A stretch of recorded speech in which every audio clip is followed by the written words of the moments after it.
Good afternoon, everyone. I'm happy to welcome you in one more European International Studies Association online event. In EISA, we are committed to public engagement, and one important part of the mission, our mission in the EISA, is to discuss publicly about important international events.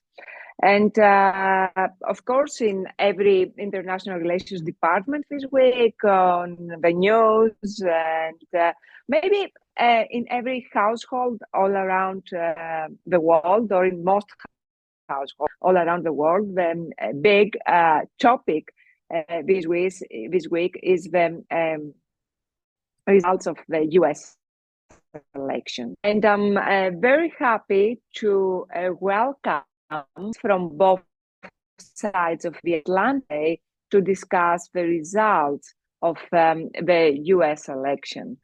Hilde Eliassen-Ristad from Oslo University College and Clement Center for National Security at University of Austin, a Fulbright Fellow for this semester there. Jordan Tama from the American University School of International Service, also associated with the Chicago Council on Global Affairs and the Center for Congressional and Presidential Studies. Angelos Chrysogelos from London Metropolitan University, and also Corina Lakatos from Queen Mary University of London, and also a member of the EISA governing board. So I'm really curious, I told this before, what were your first thoughts after the announcement of the results? Hilde, you are a European in the States these days. What are your thoughts? Well, I'm in Austin, Texas for the fall, but I was in Washington, D.C. for the election. And the mood was very nervous because they were putting up protective fences around the White House. There were cafes and bars and stores that were boarding up their windows so that there would be no sort of looting or unrest. And of course, now there are no reports of unrest or looting or protests, because the sad situation in the US is that you have asymmetrical polarization, which means that you have two parties. One is a normal political party, the Democratic Party, which follows norms and rules of a democracy, and the other party does not. The Republican Party has been radicalized. And so had Trump not won, we would have expected political violence, which one should not expect in a liberal democracy. So right now, there's no violence, which is a relief. But as a political scientist who thinks liberal democracy is a good thing, I am profoundly disappointed and very worried. Thank you, Hilde. Jordan? Well, my first reaction was deep disappointment. And in particular, what was most upsetting to me about the results of the election is that so many Americans voted for someone who disrespects and demeans the norms and institutions of democracy the way that Donald Trump does.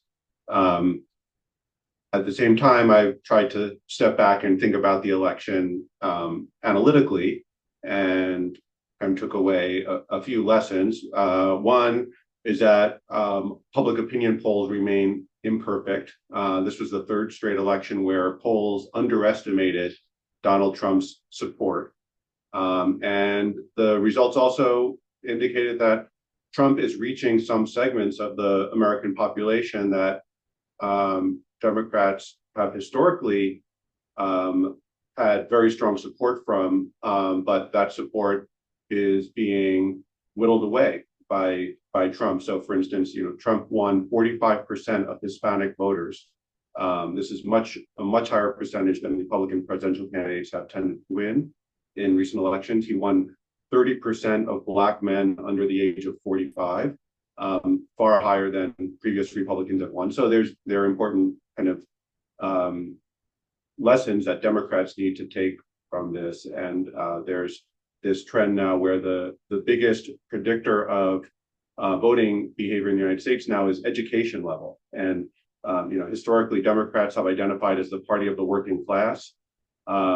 Republicans are now, getting more and more support from lower educated voters and lower income voters in the United States, and that's something that Democrats have to sort of grapple with. So, those are some more kind of analytical lessons I took away from the election. Last thing I'll mention is, it's clear that some of the kinds of facts, information that are salient to many of us, many sort of like highly educated people, the kind of elites who are most visible in major media outlets, that information is not as salient necessarily always to the broader population of voters. So for instance, in the United States, the economy is doing very well right now, but that didn't translate into more support for Biden because many Americans are more focused on the fact that prices are much higher than they were a few years ago.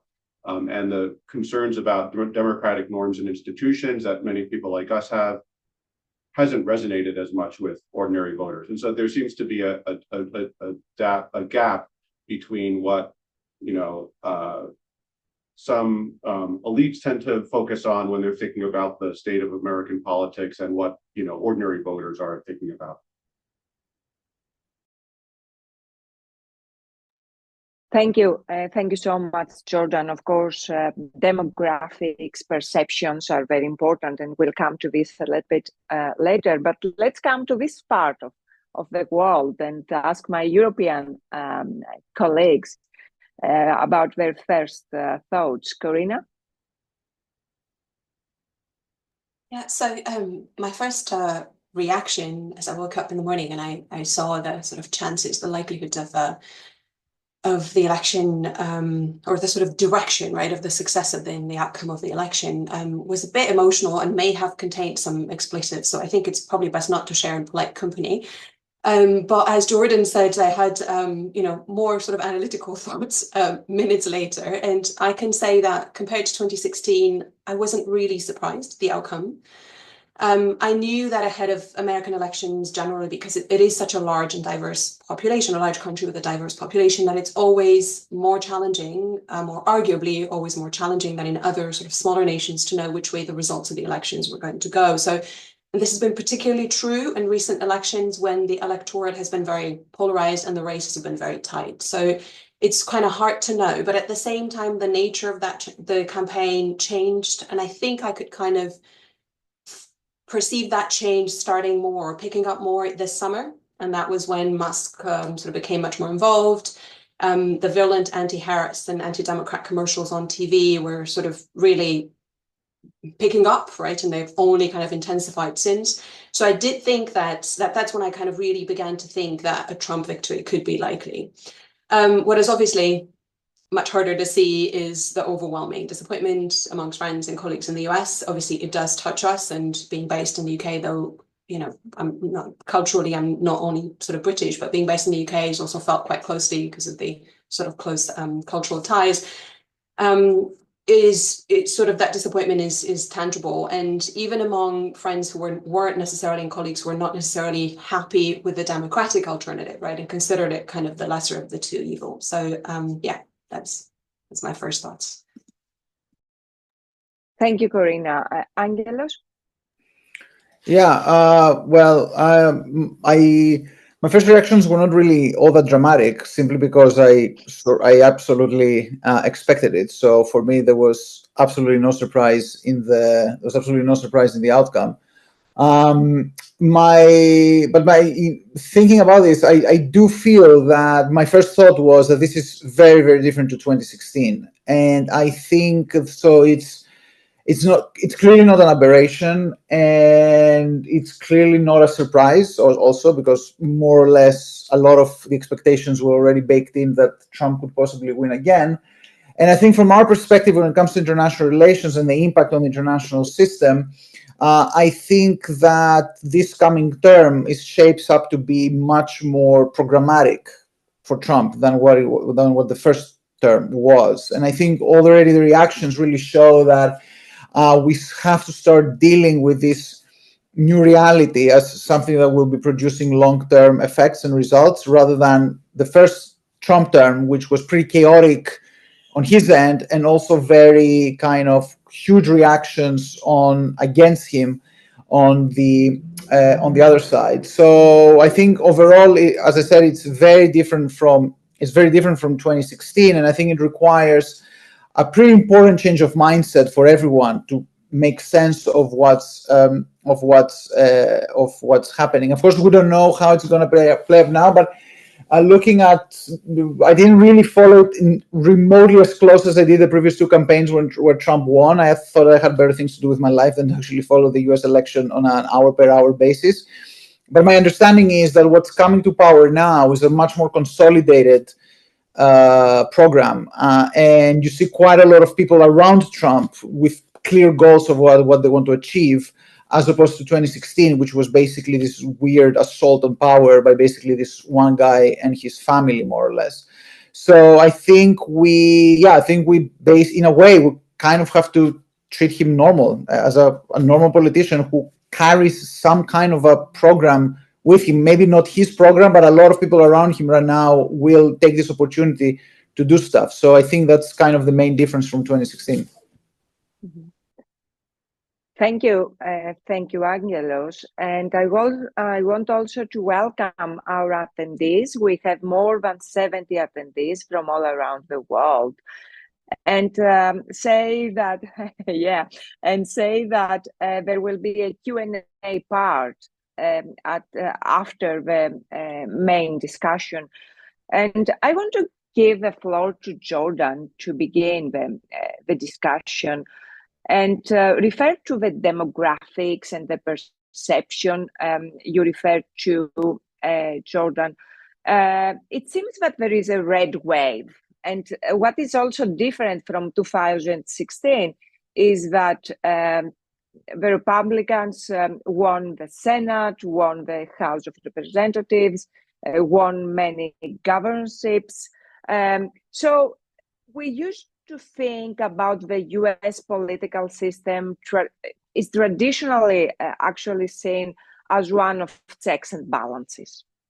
And I think a main question about the elections results is what impact will this consolidation of power have on the US political system, on bipartisanship, for example, the relations between the Congress and the president, and what will its footprint be on US foreign policy?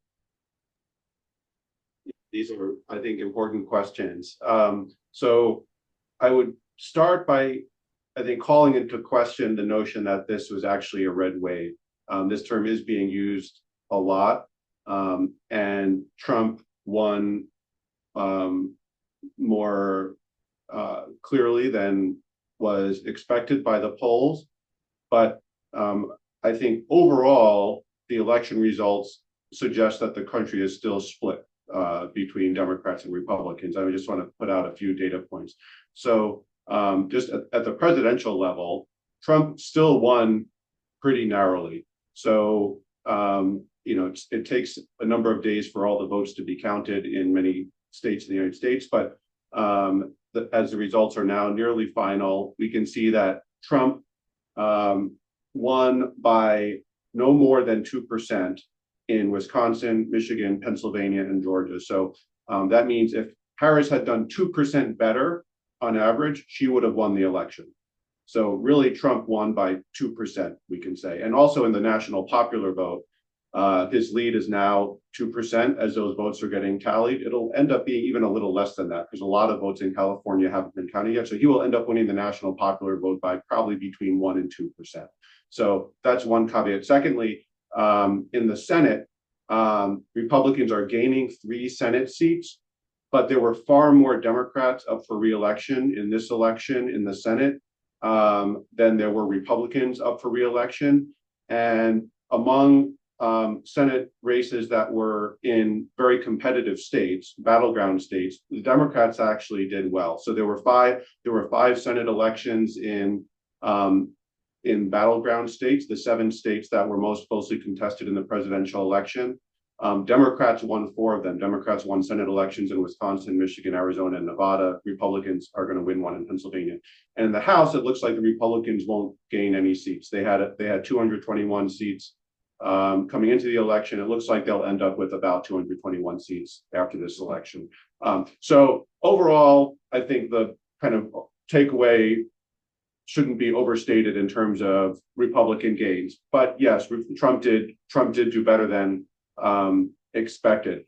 In terms of the balance of power between the branches, this isn't the first time we've had one party control all 3 branches. Biden had this situation during his first 2 years as president. The Democrats controlled the House and Senate during 2021 and 2022 under Biden. And Trump had this situation during his first 2 years as president during his first term. The Republicans controlled the House and Senate in 2017 and 2018 when Trump was president. And so this isn't an unprecedented situation. The courts are more right-leaning than they were when Trump was first taking office 8 years ago. But the balance of power in Washington generally is not that different. That said, Trump will take advantage of this situation to push his agenda aggressively.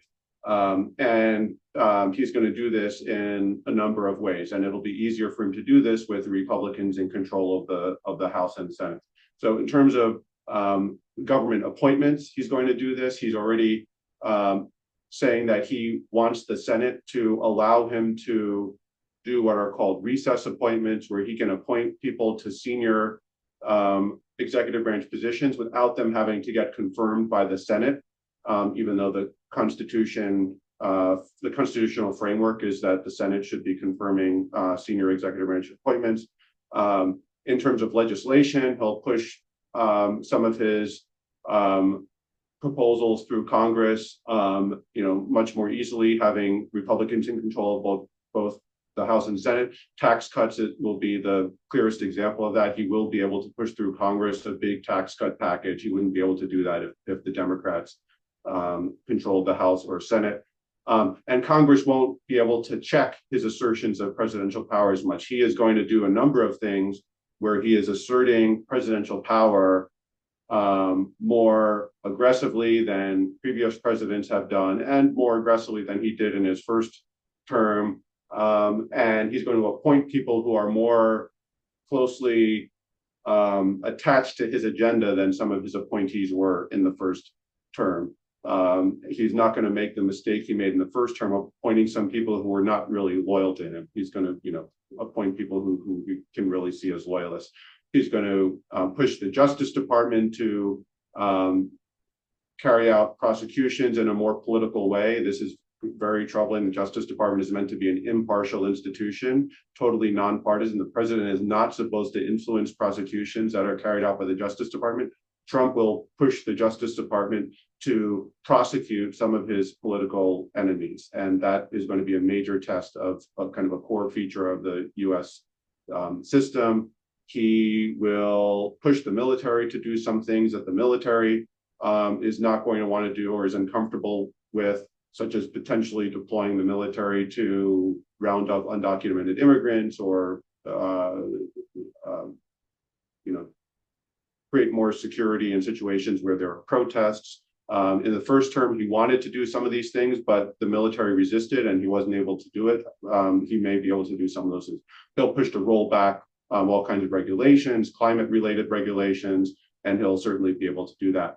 On other areas of foreign policy, I think the general story will be Congress won't be able to be as much of a check on him as it was in the first term. During Trump's first term, Congress was a real check on Trump, in part because some of Trump's foreign policy ideas were not followed even by many Republicans. So for instance, Trump's views on alliances, on NATO still has strong support among many Republicans. And so during Trump's first term, Trump criticized NATO. Well, Congress passed resolutions reiterating US support for NATO. now Trump may, again, consider steps like reducing U.S. involvement in NATO. It remains to be seen where Republicans will go when Trump does that, because his position on NATO is still a little out of step with where most Republicans are, but they're not going to be as willing to push back on him. Probably Ukraine, Russia, he's going to push policy in a different direction than it was under the Biden administration, a more pro-Russia direction, seek some kind of agreement with Putin to end the war in Ukraine. Most Republicans will kind of go along with him and follow along. Some Republicans will, though, be critical if he is seen as abandoning Ukraine too much. So there are still Republicans in the Senate, like Mitch McConnell, who are strong supporters of Ukraine and have more traditional foreign policy views in the Republican Party, and Trump will have to deal with them because the Republicans will only have a small majority in the Senate. So I think the general story is Congress will not be constraining him much on foreign policy, but there may be some issues where there will still be a little bit of a constraint because the Republican Party is not entirely where he is on some issues like alliances, Ukraine, even though he's moved the party in his direction. Lastly, I'll say there will be some foreign policy issues where there's still bipartisanship. You asked about bipartisanship, Rebecca. China, the Democrats and Republicans in the United States are now, all more or less hawkish toward China. So the Biden administration had a pretty hawkish policy toward China. Trump will have a hawkish policy toward China. There are differences of nuance between Biden and Trump on China, but there are not huge differences in the overall direction of policy, and most members of Congress are hawkish toward China. Trade is another issue where there still can be cooperation between Democrats and Republicans. Trump, in the traditional IR sense, is a protectionist.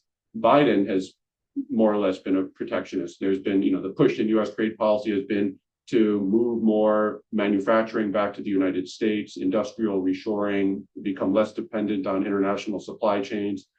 Biden was doing that. Trump will do that. And so there are some issues where the parties are actually not that far apart. There are other issues where they are far apart. Climate, they're totally apart.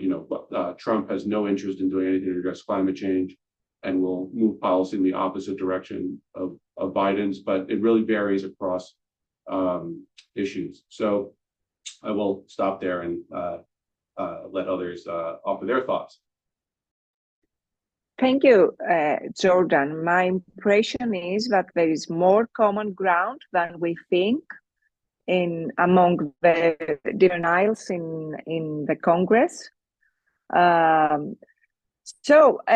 Jordan referred to allies, NATO, Ukraine, and I cannot resist but asking Hilde about the transatlantic relations and what a second Trump presidency means for the transatlantic relations. What should European allies expect from a new Trump administration, especially about Ukraine, Middle East, economic cooperation?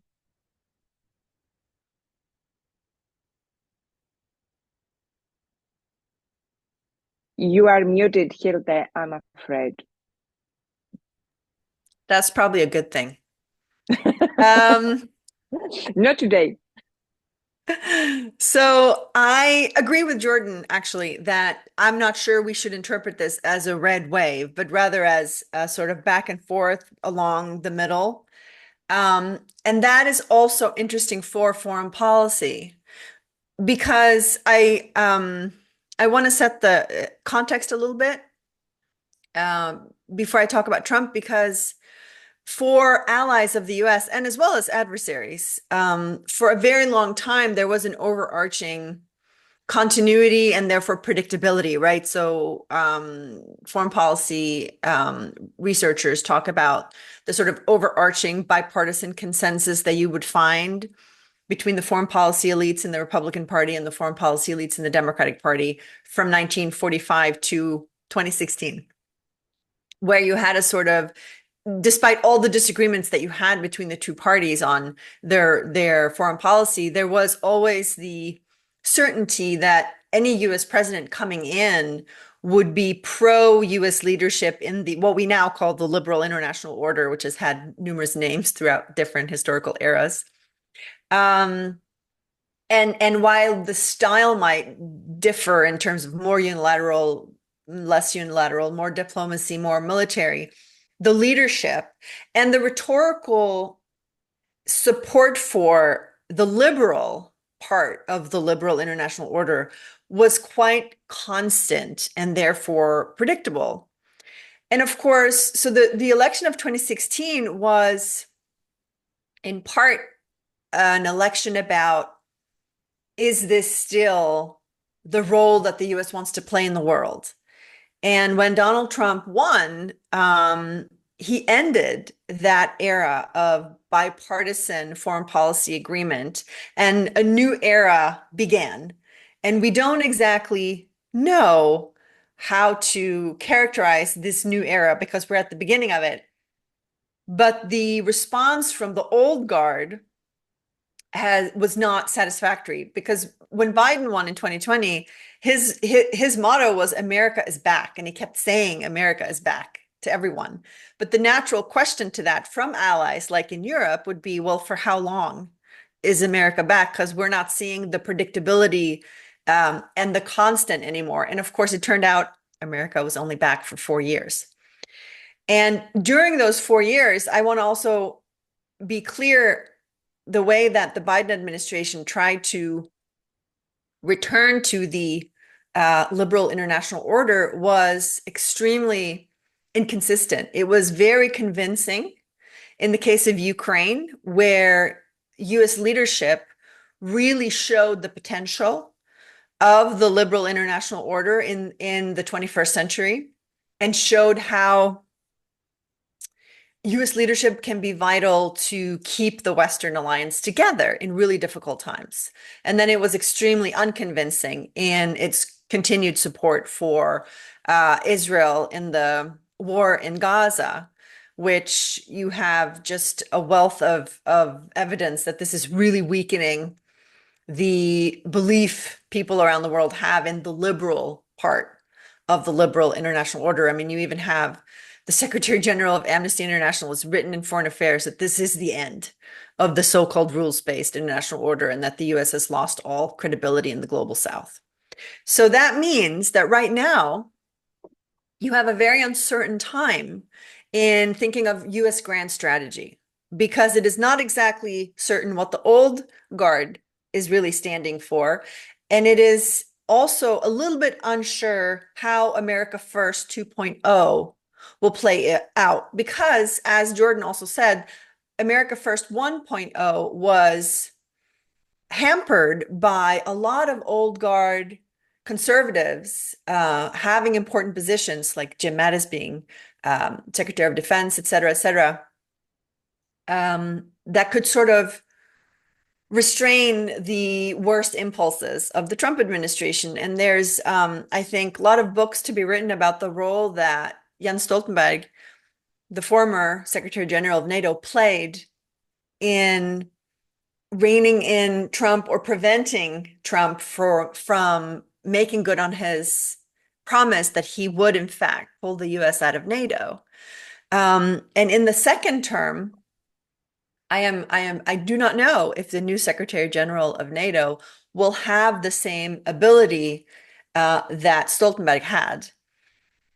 And of course, we also don't exactly know how this America First group in the US foreign policy establishment is developing, because I think what you may see, which is a sort of a worst case scenario, is that you have an unrestrained America First approach, which is aggressive, militaristic, unilateral, illiberal. But you also have some influx of the old neoconservative group that used to be a part of the foreign policy elite in the Republican Party. And their reign is famous or infamous, based on your perspective, from the War on Terror, because they do have some common interests, for example, in being very aggressive towards China. where you could have a very unwise marriage of the ideological rigidity of a neoconservative view of China with the sort of militarily aggressive approach and a sort of nationalist instinct of America first. I also wanted to just end by saying that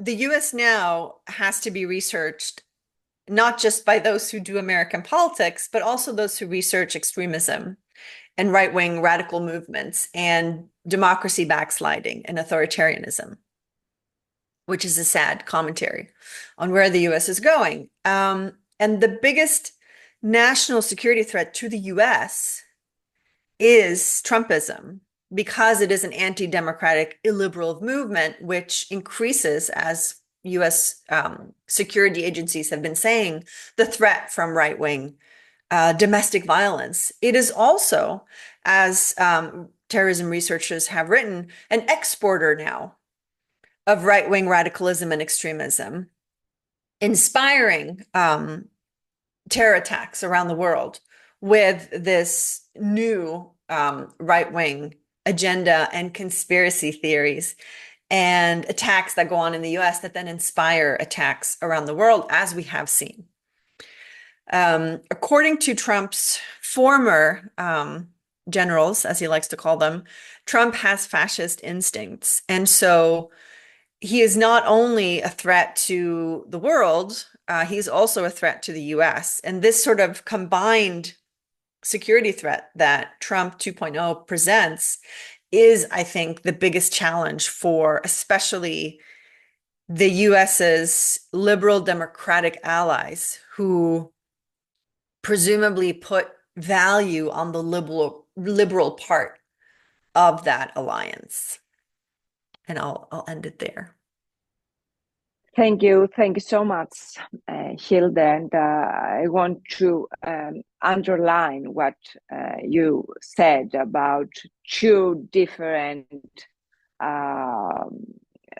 perspectives on foreign policy and the current order. We don't have the Venus-Mars divide anymore. I think we need to come up with new concepts, but the divide is there. And talking about extremism and the rise of far right conspiracy theories, etc., I want to turn to Angelos and ask, what does a second Trump presidency mean for the new right across the globe? Would you say, do you expect a domino effect? In this case, what does this mean for the far-right agenda topics like migration or global trade, or topics that are not there, like the environment, for example? And also, as my background is in the international relations of small states, in Trump administration 1.0, we witnessed some leaders trying to mimic Trump in order to gain attention or gain status in the eyes of the US. Can you see this phenomenon evolving in the new Trump administration? Yeah, so that's a very interesting question. I think about, if we want to think about conceptually with the question about what we expect the impact of the Trump presidency to be on the global right, I think we have to distinguish between the global right as an intellectual and networked and activist phenomenon on the one hand, and the global right the way that we see being expressed on the level of party politics and on the level of governments. And I think the two of them have to be distinguished because I think on the one of the two, the effects are going to be quite unambiguous and quite kind of important. But on the other level, I think there's going to be much more ambiguity. So if we start from the question of the global right as a space, for lack of a better word, that basically comprises intellectual actors, activists, academics even, policy entrepreneurs, and even now internet personalities and podcasters. I think this is an extremely online connected space, and I think that it is also a very vibrant intellectual space. And here I don't think we must underestimate the fact that phenomena such as Trumpism usually are the tip of an iceberg of a lot of stuff that has been percolating in spaces that a lot of us, particularly people like us, perhaps dismiss as being pretty fringe or pretty wacky. And when I spoke in the beginning about how things are different between 2016 and 2024, this is also one element of it. There was quite a bit of element of a so-called Trumposphere, let's say, around the rise of Trump in 2016. But I think that 8 years later today, this sphere of global conservative and right-wing networks is much better organized. It's better organized inside the United States. It has long been organized better inside the United States. And what's been fascinating in the United States is this almost revolutionary change from what conservatism meant up until a few years ago into what conservatism is being redefined right now. Talking about the Mars and Venus, American conservatism was famously Mars in the 2000s with neoconservatism. Today, one of the main, apparently a person who's going to be very important in the new administration, Elbridge Colby, he gave an interview to Tucker Carlson yesterday where he basically said that Trump now has a mandate for peace, whatever that means. But my point is that the semantics and the words with which this ideology operates has changed a lot inside the United States, and it is very, very well connected across the world, and you see all kinds of really interesting percolations. And I think when it comes to here, I think the Trump victory is, of course, a godsend for all of those people, because right now you have the huge credibility of having, again, the leader of the United States, broadly reflective of those views. And I think on this level, we're definitely going to see a lot bigger activity, much more intellectual activity, much more assertive presence in the public sphere by those actors. They exist in almost all global regions, Latin America, Asia, Europe, of course. They exist even inside China and Russia. They may not be part of the official ruling establishment, but they exist as actors there. So I think overall on the level of, and people who do study a lot the transnational right wing or the transnational conservatism, this is definitely going to be a the impact of the Trump presidency is going to be very, very important. They're going to have more opportunities to promote their message.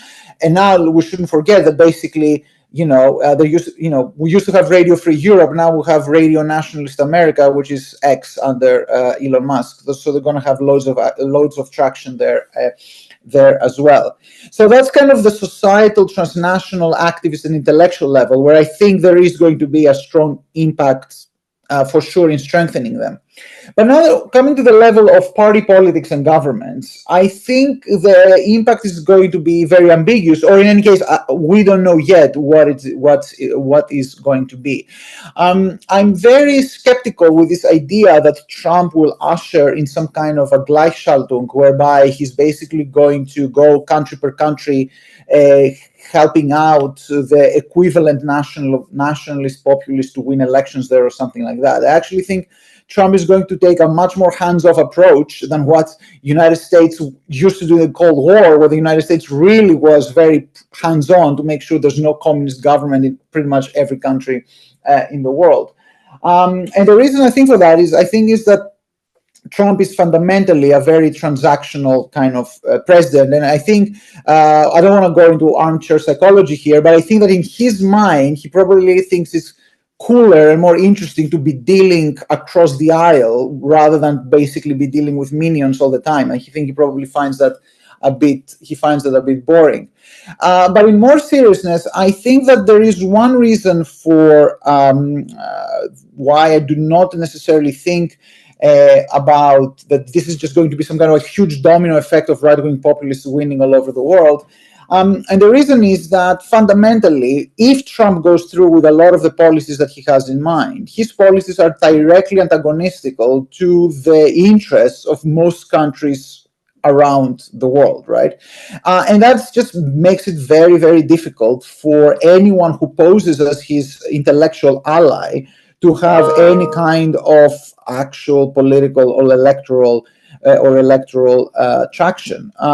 If we think about trade, for example, right, it's just very difficult to think that if your country is slapped by massive tariffs, that you're just going to be benefit just by presenting yourself as a Trump ally.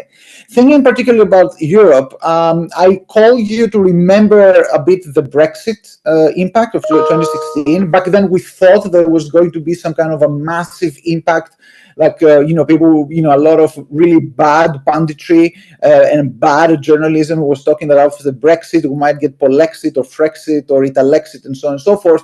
The reality is that Brexit actually scared a lot of right-wing populists. They moderated their image and also scared quite a lot of European voters in actually thinking what that means.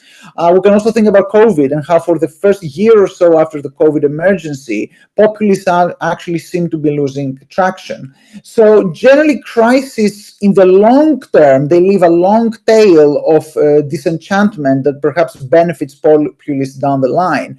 But the immediate reaction of voters is to usually rally around the flag and kind of close ranks when a crisis emerges. And if Trump causes various crises around the world, it may not actually be to the benefit of right-wing. It may not actually be to the benefit of right-wing populists. My other point is that I think we have to, thinking particularly about Europe and right-wing populists in Europe, I don't think we know yet what kind of ideological underpinning a Trump foreign policy is going to have. And I think it is important to understand here that overall, the global right is a bit of a dualistic actor, and particularly the Western global right is a bit of a dualistic actor. A lot of right-wing populists in Europe seem to think that Trump is some kind of a leader to kind of make the West great again, right? Their idea is that basically those actors tend to be anti-Western in the sense that they're anti-liberal West, but they're quite okay with an idea of a civilizational nativist white West, all right? And to that extent, they think that Trump is their ally. Now, I have severe doubts that Trump himself thinks in those terms. I think Trump is an American nationalist first and foremost, and I think we need to understand him as a principled anti-Western actor, the way a lot of right-wing populists, ironically, were in Europe in the 90s and the 2000s. We can think, for example, of Jean-Marie Le Pen, who was really who really supported France exiting the EU and NATO. A lot of those right-wing populists back then, by the way, were quite pro-Palestinian, pro-Arab, because a lot of them came from anti-Semitic backgrounds, whereas today they're pro-Israel because they have really bought into this idea of a united West fighting Islamic extremism. Now, if this Western ideology or Westernism, Western civilizationism wins the day among the Trump circle, then maybe this will actually be good for those right-wing populists, or maybe if Trump spares the EU from some of his really aggressive tariffs and so on and so forth, maybe yes. But my gut feeling is that Trump is a ethnocentrist, is a nation state centrist, and I think to his mind it makes more sense to do quote unquote deals with important leaders around the world like Putin or Xi Jinping than actually bothering with the European alliance. And if Europe is left out to dry by Trump, paradoxically, I actually think that right-wing populists in Europe may not have a great time in actually capitalizing on the Trump effect. One last point, I think the mirror image of this thing is that there's a different element of right-wing leaders around the world who might benefit from Trump. And this is right-wing leaders around the global south, like Modi, for example, or Erdogan, and a lot of those people, because I think that they tend to be ideologically unilateralist and multipolarist. All right.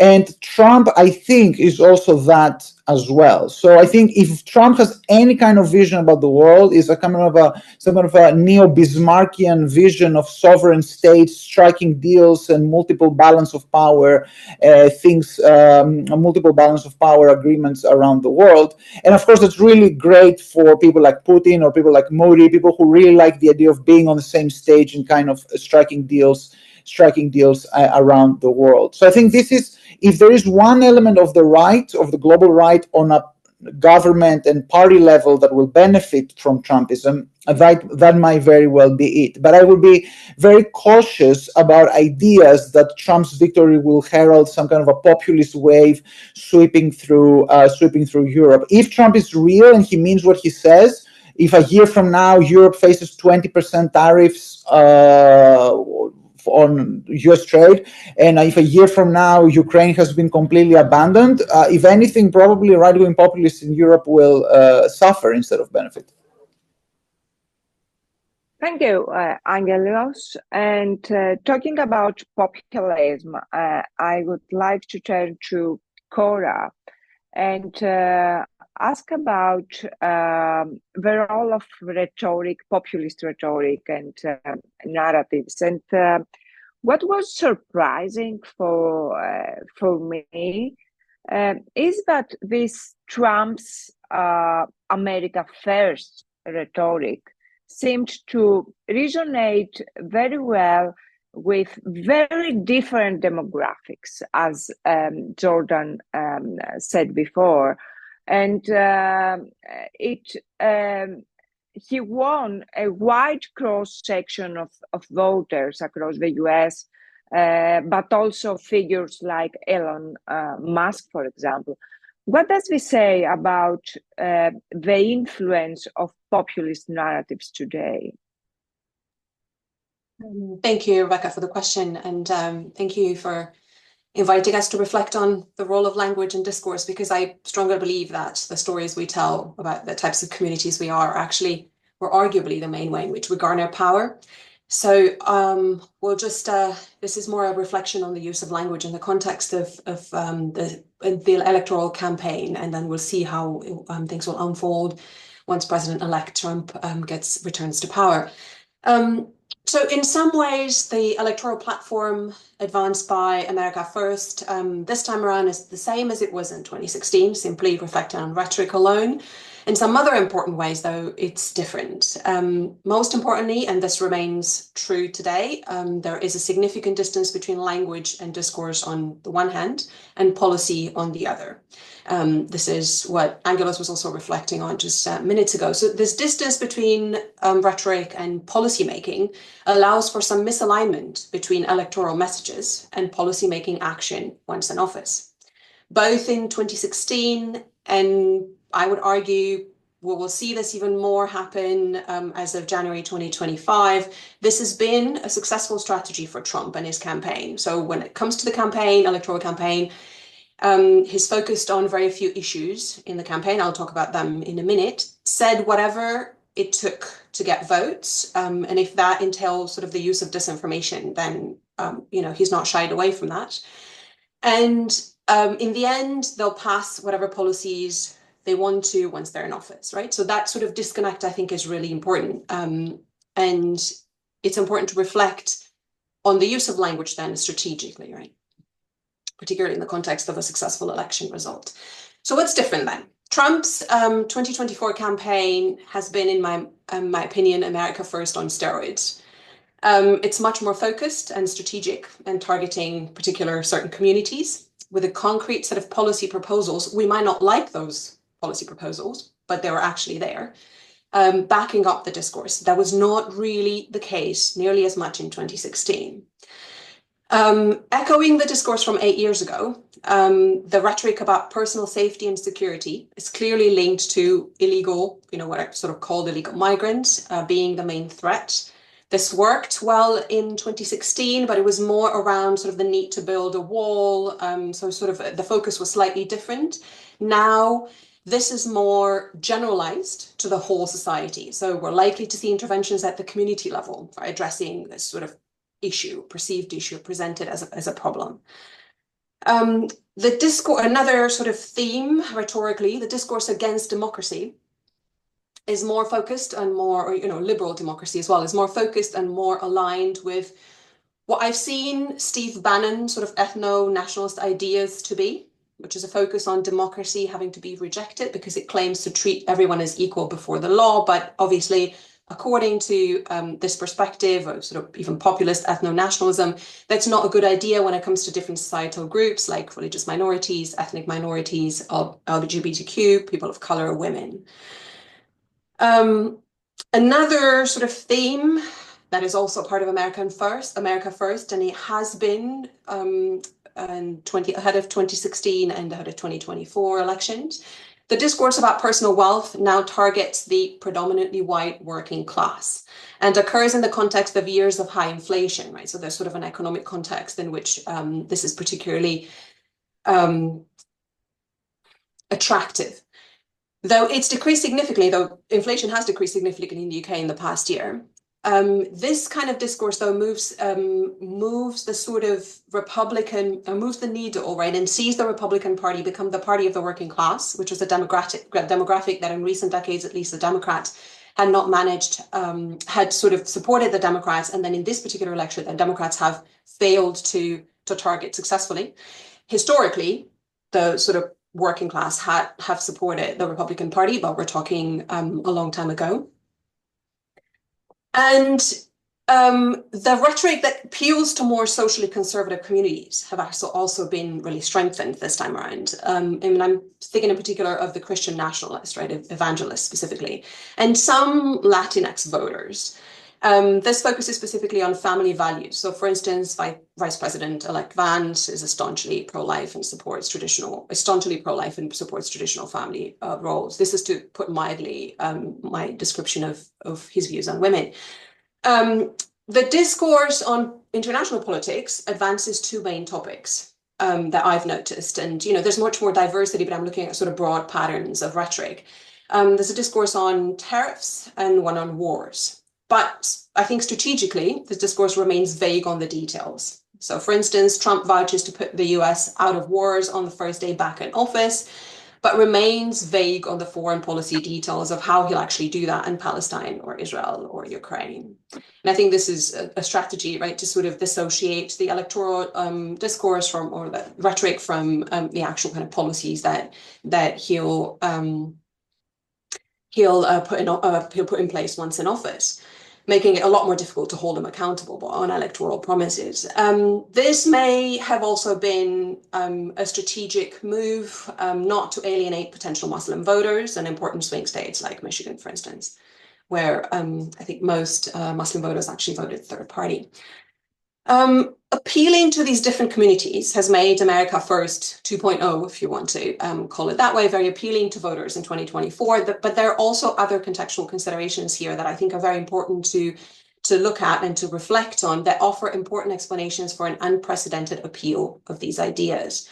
In 2024, America First became the campaign of three main groups of elites, in my opinion, at least from the sort of what I've noticed so far. It's the Silicon Valley tech bros that want to get the government to remove regulations on tech, on a variety of different aspects of sort of technology. Then the second community is the Christian nationalists. I think those were supportive of Trump to begin with, but I think he sort of strengthened that support further. And then a third one are the autocrats, or the autocracy sympathizers, right, to put it sort of more mildly, who simply want to get rid of regulations, or all regulations, so they can take full control of the economy and put money into their own pockets, right, to sort of put it simply. So I think it's important to widen our focus beyond traditional kind of populist discourse to also analyze the strategic use of disinformation in this particular context. And I think it's particularly salient in 2024, though it was the case in 2016 as well, to a lesser extent. And this explains a bit the role, or sort of puts on the stage the role of Elon Musk, Rebecca, and you mentioned him in your question. I personally think he's strongly motivated by securing further government contracts for his endeavors, right, sort of spaceships and all of that, and by gaining some protection against the 20-odd investigations into many of his business-related legal problems. But he nevertheless ran a very strong pro-Trump campaign that was rooted in disinformation about the Democrats and about Harris in particular. And there's a lot of evidence on this, which we can get into if anybody's interested in the Q&A as well. This didn't start in 2024, though. It merely consolidated in 2024. So what was initially kind of sort of Trump's use of a variety of different types of language on formerly Twitter now has become much more strategic, much more organized. And Elon created in May 2024 what he called America PAC, which is a political action committee, to which he dedicated himself. I think he freed up his schedule daily on a sort of Friday morning for the longest time, and then sort of full time basically in the days and weeks prior to the election, which is huge as a personal investment and sort of kind of electoral support. The aim of America PAC was to mobilize 1 million Republican voters in swing states to vote for Trump. So it's particularly targeting Republican voters that would otherwise have not gone for Trump, though obviously it may have reached other communities as well equally effectively. Importantly, it seems like, and this is sort of, I've just got a couple more reflections and I'll end. It seems like the Democratic Party has not really learned all the right lessons from previous elections. And I think this is another contextual consideration to think about, not just sort of focus on Trump and the Republicans. So ahead of the 2024 election, if we're speaking strictly of convincing populist, if you want, alternatives to the Trump discourse, there hasn't been any convincing effort to do so, despite and I agree with Jordan on this, sort of economy kind of doing on macroeconomic terms, doing better, and all sort of kind of context looking much more promising than it did 4 years ago before Biden came to power, keeping in mind that he came to power in the middle of the pandemic as well. This kind of, that the Democratic Party ran under Harris a centrist coalition campaign, and that reflected in their rhetoric, and that didn't stand against the current propaganda techniques made possible by social media as well, which I think is something that has not really been taken into account sufficiently. And this is just a very quick reflection, one last quick contextual reflection, and it kind of echoes what Angelos was saying a bit earlier. I think this election result makes waves globally in more than one way, and we'll see the impact of that later on, whether or not policy-wise it will really make a difference. I'm also kind of on the fence, like Angelos, and I agree with him, but I think rhetorically, it will actually be emboldening similar leaders and electoral movements, and also even just far-right populist far-right movements overall. And I think that's, for mobilization purposes, I think that's really, really key. I don't necessarily think that we'll see new types of populist narratives arising, but we'll certainly see a consolidation of such discourse, I think, in stronger and more strategic far-right movements. Thank you. Thank you so much, Corina. And now I will open the floor for questions. We have already some questions, one specifically for Jordan. If Trump decides to withdraw US troops from the so-called NATO's eastern flank, including Poland, do you expect any attempts to stop this type of decision by bipartisan actions in Congress? And I want to follow up with another question, which more or less says whether Republicans favor NATO more than Putin. So, Jordan? Yeah, sure. I'll actually start with the question about whether Republicans favor NATO more than Putin. So opinion polls suggest that most Republicans still support NATO in general. And in Congress, most Republican members of Congress, generally speaking, support NATO. There's not large amount of support in the Republican Party for withdrawing from NATO. Trump is an outlier even within the Republican Party on that issue in terms of the extent of his sort of negative attitudes that he's expressed toward NATO. That said, though, there is a growing contingent of Republicans, and especially on the far right side of the Republican Party and among people who are Trump's kind of staunchest allies, and in the kind of Republican intellectual ecosystem, that Angelos was talking about, podcasters and the like, Tucker Carlson, people like that. more of them now are, very critical of NATO than, one might have heard from prominent Republican voices before Trump, and perhaps more alarmingly to me, more of them are sympathetic to Putin and see Putin and the Russian government as allies, because they have shared far right cultural attitudes. Putin is a Russian nationalist. Putin is very anti-woke, and for many intellectuals of the right in the United States, wokeness is the enemy, and they have a shared orientation on that issue with Putin and his intellectual allies in Russia. In terms of what would happen if Trump pulled troops back from the eastern flank, I don't think Congress would step in to block Trump from changing troop deployments, among NATO countries. Generally, Congress has given the president more or less free hand in terms of where troops are deployed in allied countries. That said, there may be some limits to what Congress would tolerate. This past year, with respect to NATO specifically, this past year, Congress in 2023, Congress passed a law that makes it harder for the president to withdraw from NATO. And interestingly, there were some Republicans in the Senate who were driving forces behind that law, including Marco Rubio, who's one of the people who is being suggested as a possible Secretary of State. He's somebody who's a Trump ally, but he's also pro-NATO. And he and some of the other Republican senators, along with Democratic senators, were concerned that Trump might try to pull out of NATO. So they passed a law that prohibits the president from withdrawing from NATO unless that's also approved by Congress. And that's a big hurdle to pass. So I think Trump was going to have leeway to do a lot of things that weaken U.S. military involvement in NATO. I don't think Congress would stop him from reducing the number of troops deployed in certain countries on the eastern flank. Congress isn't going to stop him from taking some other steps that would weaken U.S. involvement in Europe and in NATO.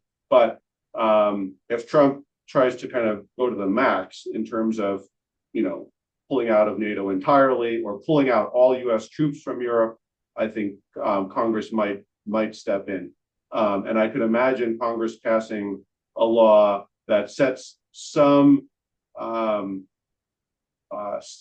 floor on troop levels in Europe, for instance. Congress could potentially pass a law that prohibits the president from reducing troop levels below a certain number in Europe. Congress actually did that for South Korea when Trump was president the first time, because Congress was worried that Trump would pull all of U.S. troops out of South Korea in an effort to get a deal with North Korea, because he wanted a deal with Kim Jong-un. And Congress passed a law that makes it harder for the president to reduce troop levels in South Korea below a certain number. I could imagine Congress doing that. But overall, Congress is going to give Trump a lot of leeway when it comes to NATO policy.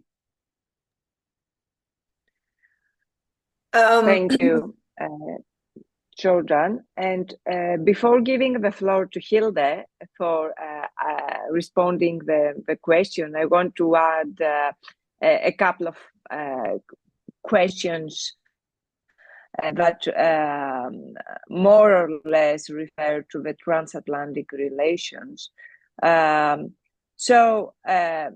Having the center of attention of US foreign policy shifted from the Atlantic allies to the Pacific and the emerging power of China, how could that affect EU foreign policy and defense strategy? Can we be prepared to act on a potential abandonment of the main ally of the European continent? Hilde, the floor is yours. Yeah, I was going to continue that conversation because several of these questions are touching on the same issue, which is essentially sort of U.S. commitment to Europe and NATO, and also possible changes in the strategic concentration or regional focus. And I think the danger for specifically Europe and NATO is that Trump, of course, doesn't have to pull the US out of NATO. All he has to do is stop caring. And he could, the executive has had a lot of leeway when it comes to security policy since World War II, and you could see him withdrawing some troops and saying he's not going to come to the defense of any NATO member that doesn't surpass 2% of their budgets as part as their defense. He could do and say all of these things that, while not a formal withdrawal from NATO, would signal to bad actors such as Russia is today that they have free maneuverability. They can do whatever they want, because he's essentially showing that the Western alliance as it is today isn't really functional. It's weak, and the US isn't going to stand up for it. That, from a European perspective, a pro-NATO European perspective, I think is maybe one of the most dangerous things, which goes to the question of what should Europe do if they don't have the US as a strong ally, which has been a sort of an issue percolating in the back since World War II.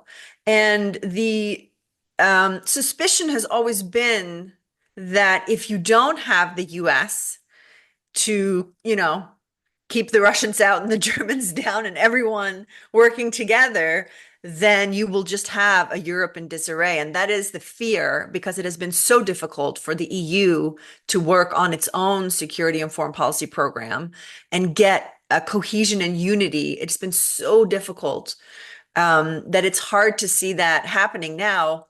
But of course, if anything would do that, it would seem to be a Europe, an America First 2.0.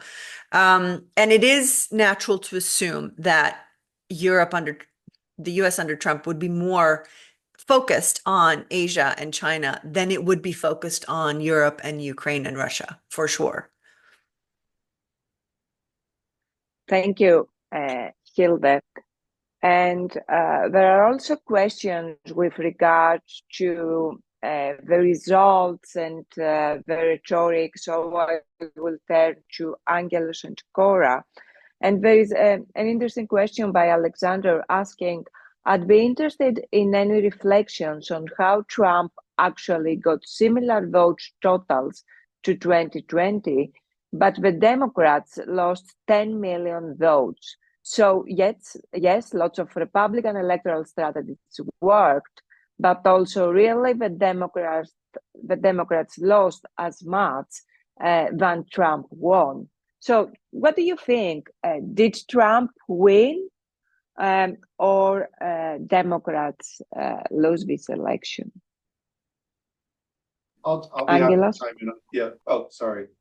I actually think that's probably Jordan's, more like Jordan's alley. I can jump in later. I think there are some interesting questions again about Russia, Ukraine, and Europe, so I can jump in on those. But if you don't mind, I think Jordan probably is probably better. Okay.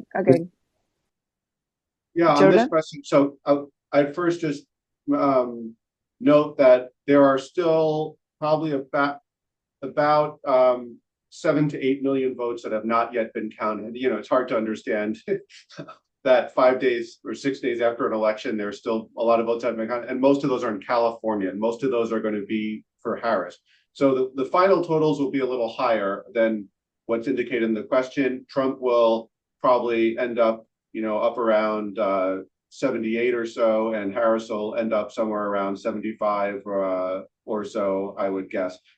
But still, Harris is going to end up with fewer votes than Biden got in the last election, and the total number of votes, it looks like, will still be a little bit lower than they were in 2020. And of course, the US population has grown a bit over the past 4 years. So that means turnout was a little lower in this election and in the last election, not by a huge amount, but by a significant amount. I think that mainly reflects less intense enthusiasm for voting in this election. 2020 was the pandemic election. It was the highest turnout of any presidential election among the last several elections, and there was especially a lot of energy on the Democratic side for that election because Trump was very unpopular.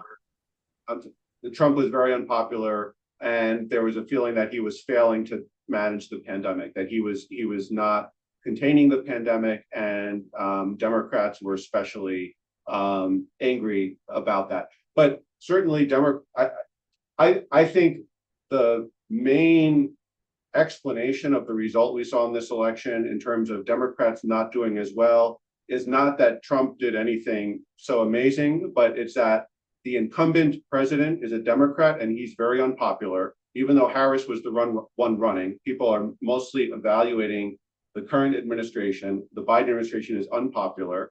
And inflation, that was, I think, the killer issue for the Democrats. And even though inflation has come down a lot in the United States, prices for many basic items, for groceries, other things that people buy on a regular basis are significantly higher than they were 3 or 4 years ago. And I think that's what, pushed Trump's numbers up and pushed Harris' numbers down. Of course, those aren't the only things that matter, but I think that's the core explanation of why the Democrats didn't get as many votes as they got last time.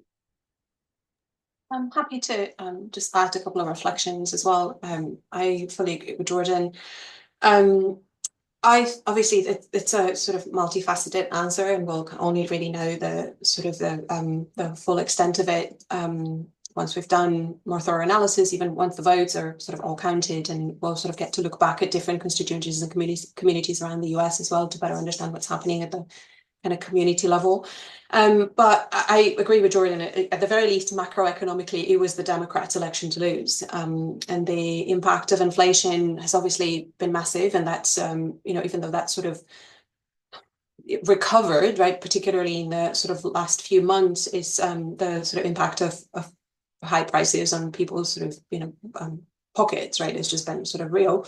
And that was predominant. I also think that we shouldn't forget the fact that Harris has not really had a lot of time to campaign. So this was a blunder, to say the least, on the part of the Democrats not to actually select a candidate early enough to have the sort of time to build a strong enough electoral profile for Harris, somebody who doesn't have, Harris is not somebody who has a strong national political profile to build on, right? And she comes from California, where her votes were sort of, likely she would have secured those votes to begin with. So coming from a state where she's guaranteed support, she would have had to even work even harder to build an image in swing states, right? So, or more strongly Republican states.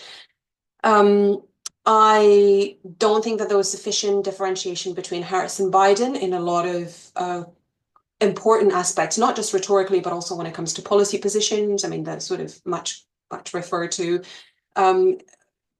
interview, it wasn't really an interview, just her presence, right, in the Today Show, and it's not the only one where she was asked the question, what would you be doing differently from Biden, and she said, I can't think of much, right? And I think there's just not a strong position to be in, given the lack of popularity that Jordan mentioned, right, that sort of Biden faced. So I think that was, in my opinion, a strategic mistake, or at least a tactical mistake. There's a kind of bigger global context. If we look at, I was just looking at some statistics yesterday, that all incumbents in developed countries that had elections this year have lost. And I think we can't fully understand this quite yet, but because obviously it's sort of, it's comparative global level analysis, or at least sort of larger M analysis. However, I think it does speak to post-pandemic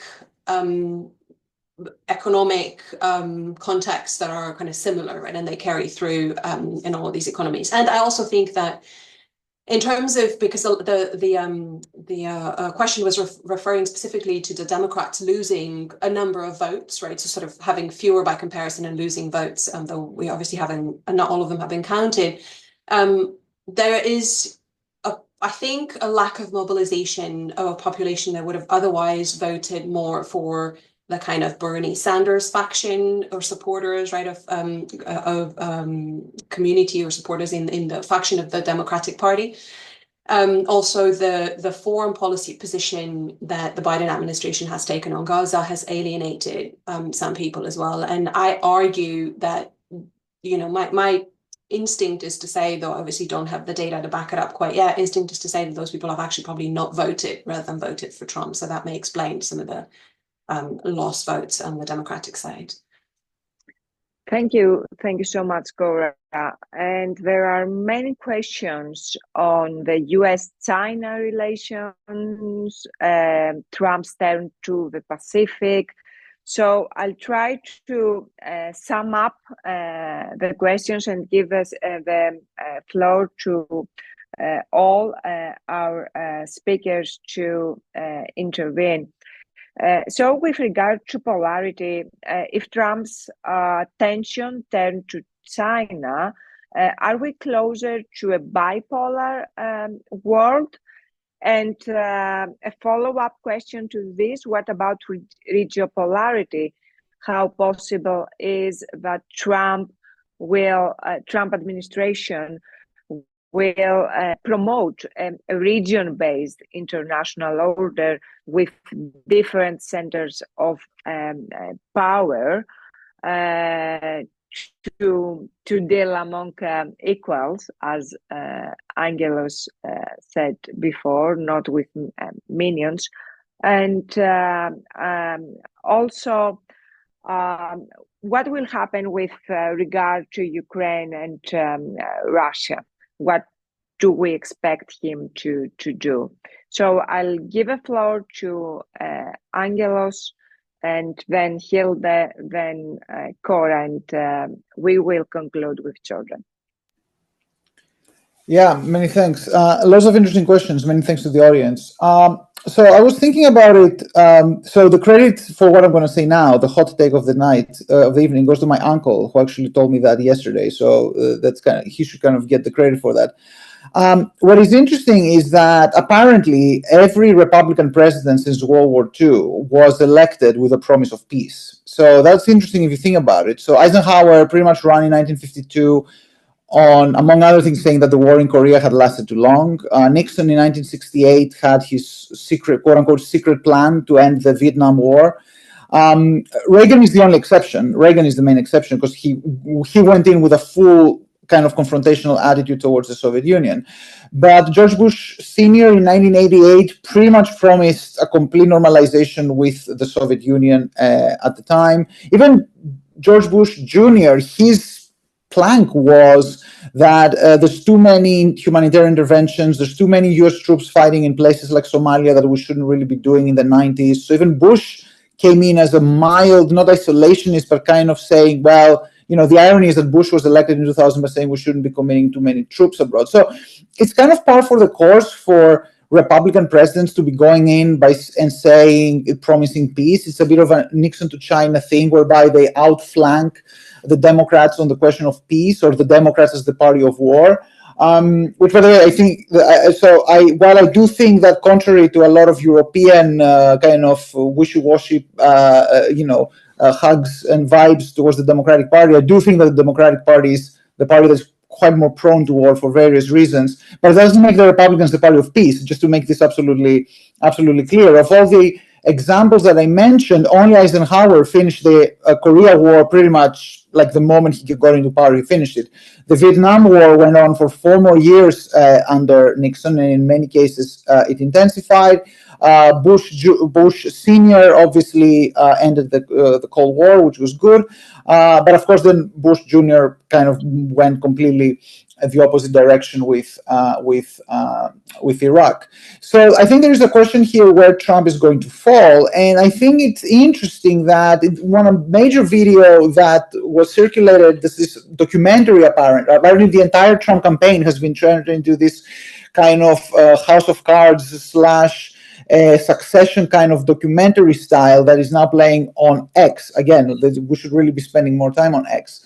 And there's this fascinating video which shows Trump live tweeting live tweeting versus Kamala Harris's convention speech. And the people inside the hotel room where he was watching were some of his aides, included Tulsi Gabbard, ex-Democrat congresswoman, and also Oliver Stone, the director of all those anti-Vietnam War movies from the 80s. People who would consider themselves as being on the left wing of the Democratic Party. And a lot of these people, there's this really bizarre left-right hybrid and mixing of a lot of people who have placed their faith on Trump as basically ending the never-ending wars of America out there. Now, of course, Trump would not be the first president to actually be considered to bring over peace and not deliver. Barack Obama was going to close Guantanamo, he never did, and so on in 2008. But I do think, fortunately and unfortunately, wherever you sit on this, that Ukraine has become a bit emblematic into the Republican discourse. Again, Elbridge Colby and Tucker Carlson discussed a lot about Ukraine. I don't necessarily know that a lot of people or the average Republican voter knows where Ukraine is, knows what happens in Ukraine. All they know is that there is a place somewhere called Ukraine where the Democrats have started a war, wars are bad, and Trump promises that he will finish the war in Ukraine, a war that probably, even if it ended against US interests, very few Republican voters would care or notice or anything like that. So I do think that there's going to be quite a lot of performativity about Ukraine, which of course is very unfortunate for Europe, because it means that this is one thing that Trump can very easily deliver on the whole peace thing. And in a way, it's probably going to be very cheap for him in terms of domestic politics. Now, the question about regionalism and, kind of regionality, I mean, I don't know. I don't necessarily know how to answer to this, and the reason is that different regions have different actors with whom the United States have relations. So, for example, when we think about Northeastern Asia, the area around China, the key actors of the United States there, Japan and South Korea, want the United States to stay in, and they're probably in very little capacity to stand on their own feet without the United States being involved. I don't know if Trump realizes that, letting those actors alone would actually embolden China quite a lot, in which case he may actually be convinced that this is one place where he has to invest. Again, Europe, I think, is probably much more sensitive, because in Trump's eyes, Europe has been benefiting and has been scavenging of US goodwill and money for way too long. And probably Europe, again, is going to probably on the first line of fire quite early on. Europe? No, we have not been doing that. Okay, Hilde, the floor is yours. We have to have a united front, Angelos. We've never done that. That's what Europe says. So I'm actually really, really curious to see how the grand strategy of America First 2.0 develops, because on the one hand, you see that it could be a kind of restrain strategy, which was begun by Obama. And part of the reason he won in 2008, of course, was because he was very critical of the Iraq War and the very expansive war on terror. And part of the thing he tried to do was to restrain US, retrench, be much smarter about where and how the US engaged internationally, which produced quite a hysterics on the right wing of American politics, as saying that this was fundamentally un-American. Then, of course, a few years later, they backed Donald Trump, who has the same general idea that he doesn't want to spend a lot of money on US military adventures abroad. But of course, as we know, Trump is not a very disciplined thinker. And I am curious about the intersection of a sort of hypothetical restrain, retrench, America First, and that nationalist Jacksonian, we will come after you if you do anything that annoys us kind of impulse, which it could lead to a lot of militarism, a lot of aggressive behavior. I am worried about this when it comes to China. And these things don't necessarily go together. And so I think in the first term of Trump, you saw a sort of weirdly aggressive, unilateral, militarist, but sometimes restrained kind of approach, which doesn't make for a very consistent grand strategy.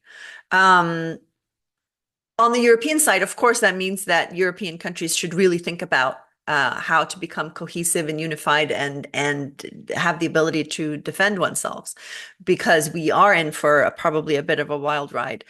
But I'm having a hard time seeing what the next 4-year kind of grand strategy will be. There was some jubilation on Twitter or X yesterday because Trump announced that he would not be including Nikki Haley or Mike Pompeo in his next administration, which was jubilation from the restrain and retrench camp, because of course they're hawks, they're sort of neocons that have transitioned into the America First period. But I don't see a coherent grand strategy, and I could see it going both ways based on the mood that Trump is in the day of when whatever happens. Okay. So just to add my sort of 2 cents, I agree with my colleagues. I think prediction is very challenging when it comes to Trump, particularly when it comes to foreign policy. I do think that we are in an increasingly multipolar world, and to a lesser extent in a region-based international order, if we think in economic terms, right, but also sort of in military terms, predominantly in Asia and the Middle East. But I don't really think that Trump is the main reason for that. In fact, this process began well before Trump's first presidency. But I do, if you just think of sort of China and the trade war that he sort of consolidated, this was also continued during Biden's presidency. So it's not really very clear, right, that the process, or it's very clear to me that process is not strictly linked to Trump, although he can consolidate all of these processes without a doubt. Regarding Ukraine, I agree with Angela, there will be a lot of performative action and posturing, but a lot will actually rest on Putin. And let's not forget that Russia has a predilection towards protracted wars, and that Trump making a phone call, I don't think is sufficient to sort of change any of that strategy. Trump has also, well, you know, if 4 years of presidency is sort of any indication of what he will keep doing or he'll prefer to do, he's shown an inclination towards fostering relations with leaders whose politics align more or less, right, with Trump's. You know, he calls them famously, you know, X is my friend, right? So that's why I'm doing foreign policy with him. So he will prefer, I'm sure, to work with far right and or autocrats primarily. I don't think that's what will necessarily change in the coming years. And if his foreign policy decisions end up boosting multipolarity, I think that's because he's more focused on promoting US interests, right? And sort of unilaterality to some extent, or bilaterality, and not really a deliberate decision on his part, I think, or strategy on his part. Thank you, Cora. Jordan? Points have been made. I think, you know, Trump will not have a goal of fostering multipolarity or any other particular, you know, set of arrangements in other parts of the world. But I think because he does not believe in global institutions and will not pursue global, you know, efforts to address international problems, and by default, more of the locus of international political activity will devolve to regions or even sub-regions. I think fundamentally Trump is a transactional person. That's how he approaches international politics. And I think, you know, what we will see under the Trump administration is more kind of one-on-one deal making in particular. He is somebody who wants to make deals. He I think in foreign policy, above all, in his second term, well, maybe 2 things. He will be, you know, seeking to advance his vision of economic nationalism, economic independence, you know, using tariffs as one instrument, but that's, you know, a top issue for him. He'll want to show that the United States is, becoming more independent economically from the rest of the world. Secondly, though, I think he will want to have some kind of big international deal that he can see as a legacy achievement. He wanted to negotiate with Kim Jong-un during his first term because, he wanted to reach a big deal with North Korea. He's going to want to reach a big deal with Putin. He, I think, would love to reach a big deal with China, with Xi Jinping, much as his rhetoric is, hostile to China. He, I think, would be willing to, sit down with Xi Jinping and offer concessions to China that a Joe Biden or Kamala Harris might be reluctant to offer, because he, I think, so much craves making a kind of deal with foreign leaders that he can present as a big achievement.